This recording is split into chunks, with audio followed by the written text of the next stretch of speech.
हमारे वृंदावन के अग्रणी संतों में से एक वृंदावन की शान पूज्य श्री रसिका पागल बाबा जी ने कल अपना नश्वर शरीर छोड़कर प्रभु के परमधाम में गमन किया। उनका जन्म भी वृंदावन में ही हुआ था। रसिका पागल का अर्थ है जो बिहारी जी के प्रेम रस में डूबा रहे और उस रस को पाले बाबा कहते थे। वैसे तो यह पूरी दुनिया ही एक पागलखाना है, क्योंकि यहाँ हर कोई कुछ ना कुछ पाने में लगा हुआ है। पर असली पागल वो है जो बिहारी जी की भक्ति में पागल है। इस पागलपन में थोड़ा भी होशियारपन आ गया तो ठाकुर जी उससे दूर चले जाते हैं। उनका नाम रसिका पागल पढ़ने के विषय में बाबा बताते थे, मैं तो एक बहुत ही साधारण जीवन जी रहा था और विश्व विकारों में फंसा एक तुच्छ जीव था, किंतु अचानक मेरे गुरुदेव सरकार की दृष्टि मुझ पर पड़ी और मेरी काया पलट हो गई। गुरुदेव ने उन्हें रसिक दास नाम दिया था। वे एक संगीतज्ञा माँ के गर्भ से उत्पन्न हुए थे और बचपन से हर बात गा कर कहा करते थे। तो इसी क्रम में वे अपने गुरुदेव के सानिध्य में भी सदा गाते ही रहते। ये देखकर गुरुदेव अक्सर कह देते, ये तो पागल हो गया है।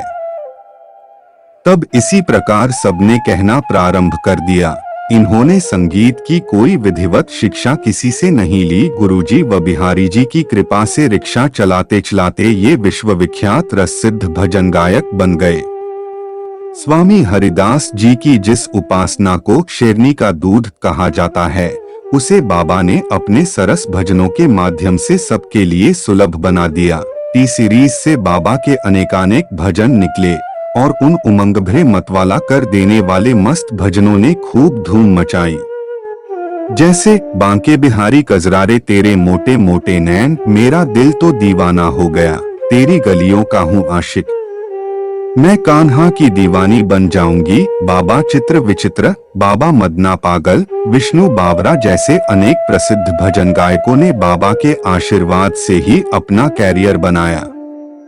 मंच पर भजन गाने से पहले बाबा सर्वप्रथम सबसे श्री हरिदास का जयकारा लगवाते थे और कहते थे, सभी श्रोतागण मुझे इस श्री हरिदास नाम की भिक्षा दो। मुझे इस शब्द की आदत हो गई है। श्री का अर्थ राधा रानी, हरि का अर्थ बिहारी जी और दास का अर्थ सब हरिभक्त।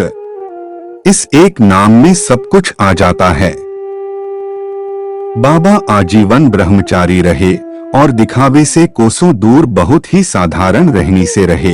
वृंदावन के चामुंडा में मात्र 80 गज में बनी उनकी कुटिया है। इनकी बड़ी दिव्य परिपाटी रही। इनके पास कोई ज्वेलरी धारण करके बेल्ट या पैंट पहनकर नहीं जा सकता था, बल्कि धोती कुर्ता युक्त वैष्णव वेश में ही जा सकता था। इनके अनेक शिष्य हैं।